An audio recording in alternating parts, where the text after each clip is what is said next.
காதலியால் கைவிடப்பட்டவர்கள், நண்பர்கள் மீது நம்பிக்கை இழந்தவர்கள், இது போன்ற லௌகிக விஷயங்களால் பாதிக்கப்பட்டு சன்னியாசியாகி ஆன்மீகத்தின் ஆழத்தை அறிய என்னை நாடி வந்திருக்கும் பக்தர்கள் அனைவருக்கும் இந்த உளுந்தூர்பேட்டை உலகானந்தாவின் உளமார்ந்த ஆசீர்வாதங்கள்.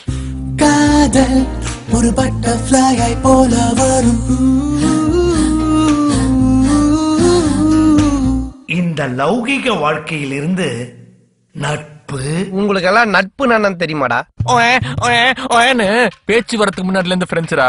சரவணா நான் தெரியுமாடா? யாரா நீ? யாரு மச்சான் ஒரு பாட்டா போடா. காதல் உயிரே உயிரே எங்கோ பறக்க வச்ச அடி சொந்த பந்தோ பொறப்பா பறக்க வச்ச உயிரே உயிரே புதுசா பறக்க வச்ச அடி எனக்குள் நானே பேசி சிரிக்க வச்ச. குடும்பம். அந்த பொண்ணு பேர் என்ன சொன்ன? சூராவோ எராவோ? மீராமா. ஐயோ மீரா மீரா. இந்த மாதிரி பொண்ணை தாண்டா உனக்கு கட்டி வைக்கணும்னு எனக்கு ஆசையா இருக்குடா. Good mother good son. சமுதாயம். இப்படியே இந்தியால இருக்கிற ஒவ்வொரு பொண்ணும் குமார், ராஜேஷ், பாபு, டேவிட்னு ஒவ்வொருத்தனா கழட்டி விட்டா லட்சக்கணக்கான வாலிபர்கள் பாதிக்கப்படுவாங்க. அப்புறம் இந்தியா வல்லரசு ஆகும், டல்லரசு தான் ஆகும். இந்த நான்கையும் ஒரு மனிதன் துறக்கும் போதுதான் அவனுக்கு ஆன்மீகம் என்னும் இந்த பழம் கிடைக்கும். போட்டிகளே கிடைக்கும்.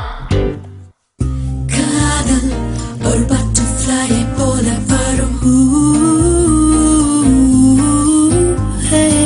What the hell of the stupid of the nonsense of the idiot of the country fruit of the deputy commissioner of the daughter. நான் நல்லா பண்றனோ இல்லையோ, ஆனா நீ நல்லா பண்ற.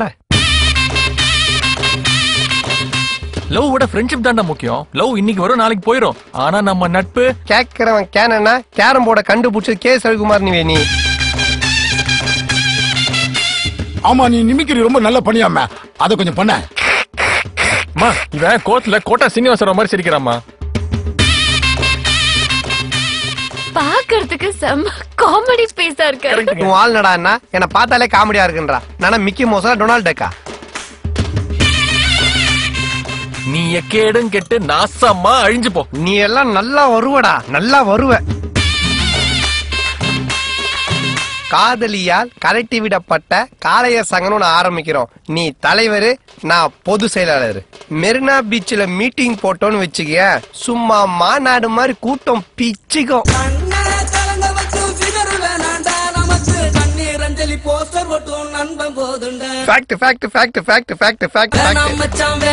இந்த பொண்ணுங்க காதல் அது மூடி திறக்கும் போதே உன்னை கவுக்கும் கோட்டரு.